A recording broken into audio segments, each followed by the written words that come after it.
Hey, Barry Wilson with Wilson Auto Repair, working on a Ford here that has a device that a lot of people ask questions about. This is called a starter solenoid. That device is what actually connects the battery to the starter and makes the engine turn over so it'll start. This wire is the one that the key signals this solenoid to work, which connects this to this, sends power to the starter, and then the starter works. But now this one fools a lot of people. This wire actually goes to the ignition coil so that when the key is in the start position, there's still power to the coil. I had a question this week about that.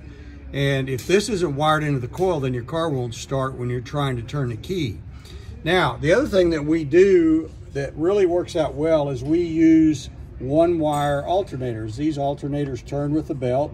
They hook directly up to the battery, and there are no other wires needed to make them charge the battery. Plus, they put out a lot of amperage to keep the battery charged up.